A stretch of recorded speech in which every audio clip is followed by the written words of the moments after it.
If this was a normal night, I would be with this man.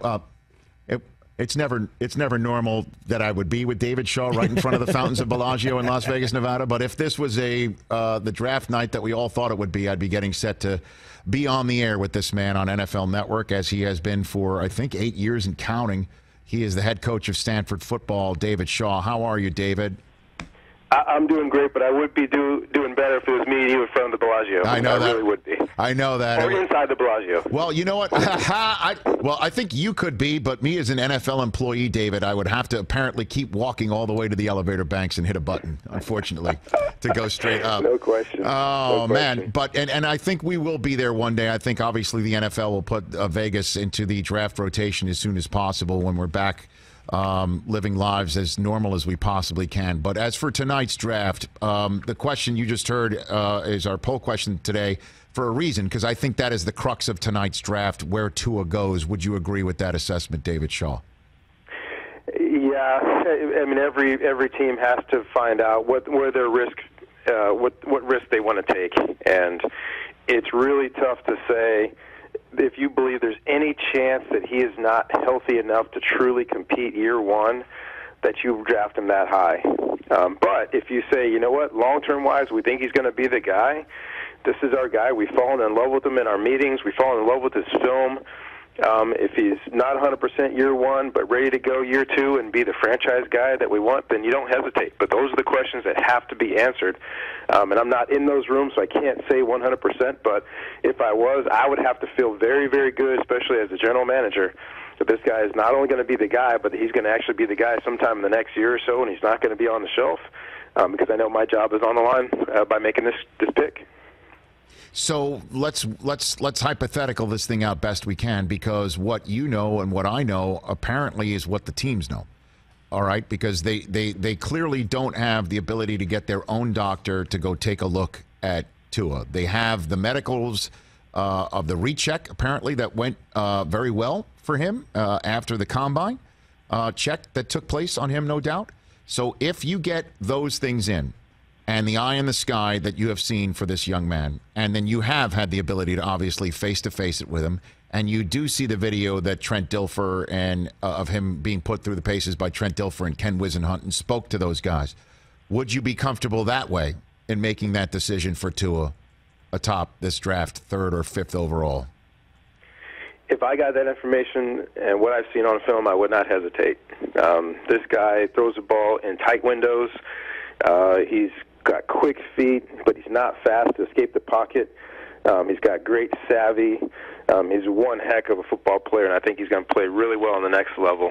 There will be teams that are looking at it just saying, you know what, gosh, if I can take a guy like Justin Herbert that has no physical ills at all, but still a top-line passer, you know, I would just feel more comfortable with that. So that's why those teams have to make those calls. But if I got that information on Tua, I'd turn the card in and high-five everybody in the room. Or elbow bump via Zoom everybody in the room. Exactly right. So let's put a pin in Herbert for a second, because clearly you've got a lot of history of seeing him with your own two eyes and having to watch your defense and the rest of the room game plan for him.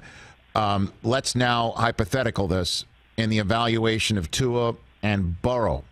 If you believe Burrow is that much better than Tua, would you, if you are Miami, give the so-called Godfather offer to Cincinnati, which would be, I imagine, every single one of your first-round selections, all 3 of them, to go move up and go get them? Would you do that?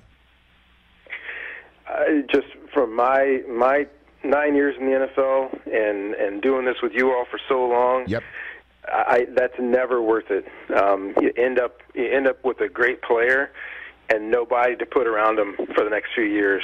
And I think it's usually bad for your team, and it's bad for that player. So I personally never feel good about those big-time blockbuster trades. No kidding. Put a little bit more meat on the bones. I think it's obvious in the fact that you say you can't surround them with others of first-round talent, but walk me through unpack that one a little bit more for me, David. I'm sorry, say it again? Unpack that answer a little bit more. Put a little bit more meat on the bones about why you think that wouldn't be worth it. I mean, if the kid is that good, if he could be the next you-know-what, eventually you can surround him, right? Yeah, you know, I just picture Ricky Williams sitting at that table after the New Orleans draft where they traded everything for him and how difficult those next few years were. I think about the Herschel Walker trade, trading away so much. You're helping the team that you're trading with really build. And what I watched the Patriots do, what I watched the Colts do for all those years, just constantly putting pieces around, what I watched Pete Carroll and Snyder do with Seattle with a bunch of third, fourth, and fifth-round picks. To me, it's the accumulation of picks that truly help build a championship team, and I would hate to give away a bunch of picks for one player. Stanford Cardinal head football coach David Shaw, you mentioned 9 years in the NFL, Ravens and Raiders, correct? That's who you spent those times with? Yes, and 1 year in Philly. Don't forget the cup of coffee in Philadelphia, right here on the Rich Eisen Show. Okay, Justin Herbert, what's your evaluation of him and his readiness or success level in the NFL? Every single box is checked. Size, athletic ability, arm strength. He is streaky, accuracy-wise. The guy can make some special plays. And I know I've heard from other people and watching their film that you wonder, you don't see the Joe Burrow take the game over, Tua take the game over. You don't see him do that as much as those other teams, those other guys who did those other teams. But I think in the right situation, this guy can either come in early or come in and sit and watch. But I think the ceiling is very, very high. Give me a right situation for him. What do you think? Well, the great situation for a young quarterback, for me, starts with a great defense and a running game so that not all the pressure's on his shoulders, so that he can kind of get his feet wet and hopefully at some point be the guy and take it over. You hate to have a rookie go out there, and you heard, I saw Peyton Manning's quotes about his rookie year that were great for him, but it was a lot of difficult, hard, tough lessons. Because it was on his shoulders from day one. Throwing the ball between 30 and 45 times a game is really, really tough for a young guy when you've got defensive specialists out there that are going to give him things that he's never seen before. So you'd love to have the pieces around him to ease his way in and play, but still be protected up front, protected by a running game, be protected by his defense. How would you evaluate Sam Darnold right now, David? Year 3 now, going in. His team's drafted. Yeah, this is where you hope you see the training wheels come off. You hope to see him get comfortable and play at a high level. I know they've had some turnover there at the receiver position. I think that he's played well in spurts, and it's hard to truly judge. Is it, not enough? The team's not good enough around him, et cetera. But I think for him, he's shown those flashes of what we saw at USC. But this is where it's got to start to turn for him and for the franchise, for him to truly be that franchise quarterback and take this team to the playoffs. Now, I know you were high on him at that draft in Dallas that year, and you were one of the members of the panel that was scratching your head a little bit at Mayfield. You liked Mayfield a lot, but first overall of somebody that, wasn't much taller than 6 feet, do you think you could make an assessment on Mayfield right now? My assessment of Mayfield has remained the same as him coming out of college, which is when you watch the great plays, you say, wow, he's a combination of Drew Brees and Russell Wilson. And when you watch the bad plays, you say, oh, my gosh, does this kid understand he can't throw the ball into triple coverage? But there's a lot on his plate. He's trying so hard, and you never fault him for his effort, his toughness, his competitiveness. At times he needs a little bit more discretion, but that's what young quarterbacks, you kind of need to play their way into. We can talk also about the interviews and some of the things he says that you kind of cringe and say, oh, gosh, we want you to be the franchise and watch your words a little bit better because everybody's looking at you. The entire organization is leaning on you, and that's what we talk about being a franchise quarterback. It's not just about the quarterback on the field. It's about being the biggest spokesman for your team, and I think he's got some room to grow there. I do think he's improved, but he's got a lot of room to grow as far as turning the ball over and truly being that franchise quarterback. And last one on the quarterback situation, throw Trevor Lawrence in this mix. Where does he stand for you prospect-wise amongst all this quarterback class 2020? If he was in it, you'd say what? Oh, gosh, if he was in it, there would be some discussion. But I think the fact that he would have maybe a little bit stronger arm than Joe, about a few inches taller, just as good of an athlete, if not a little bit better athlete, I think he'd go number one. I think the guy's he's got that it factor, just like Joe does, just like Tua does. But this guy is big, he's tall, he's long, he's fast, he's explosive, he's a great competitor. Watching him get knocked out of the game and then come back and still put his shoulder down and try to run people over and make some big-time throws, this guy's answered all the questions. David Shaw of Stanford, couple minutes left with him here on the Rich Eisen Show. I know you love talking receivers whenever you're on the draft set with us. Our buddy Mike Mayock, 12th overall for the Raiders, sure looks like he can make his first draft choice as the Las Vegas Raiders GM his pick of any wide receiver on the board. If you had that choice, you would choose who, David? Boy, that would be tough. We'd have to battle this in the room. I love Jerry Jeudy because I love guys that can run routes and run every single route in the book. The name of the game is separation, and he can get separation right now, day one, as a rookie receiver. That would be tough to pass up. But then I'd look at his teammate Ruggs also and say that this guy is like Hill from Kansas City. You have to count for him because he can score from any place on every single play. That, to me, would be the discussion between those two guys because they are both game changers. Yeah, I know. Daniel Jeremiah says it goes CeeDee Lamb, Justin Jefferson. How about that? The exact opposite of what you said. That's what he thinks it does. He thinks and I see that because I think he got actually probably got 6 guys in this first round that could be special. But I love the quickness of Jeudy. CeeDee Lamb is special after the catch. He ran a 4.50 at the combine, but he seems to run past everybody. And he's a big guy. He's strong. He's physical. I love Justin Jefferson. His ability to get open versus one-on-one, and if he's not open, he just takes the ball away from you anyway.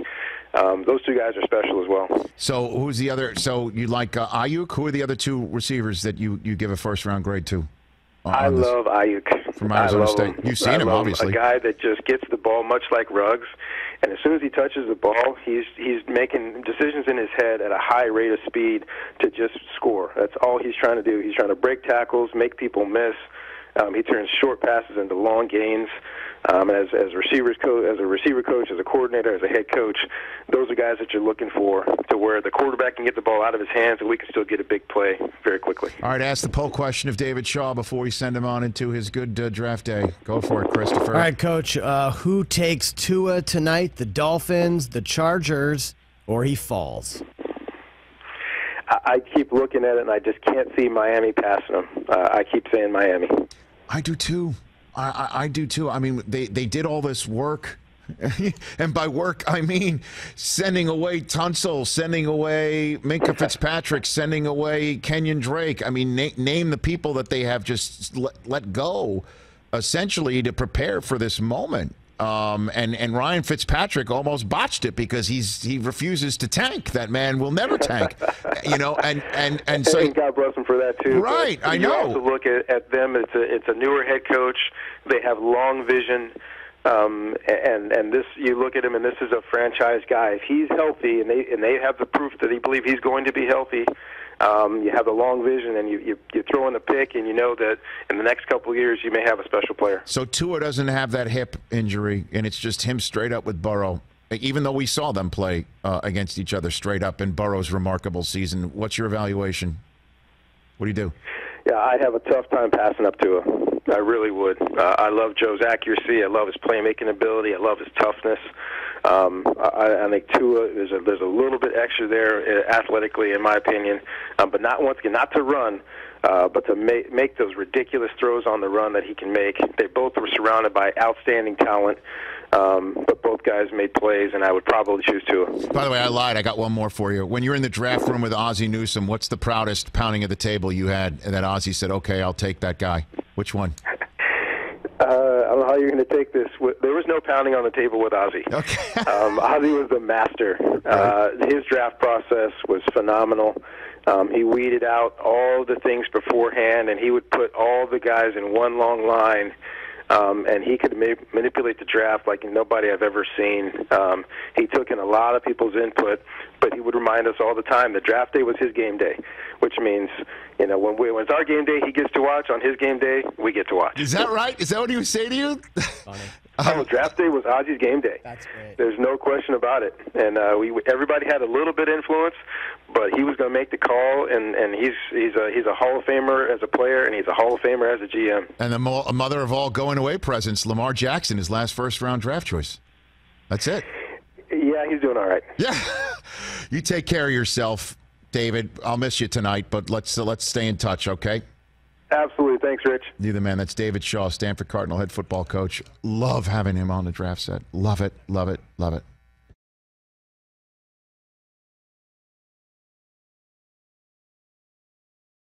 Hi, I'm Mike Tirico, and thanks for watching.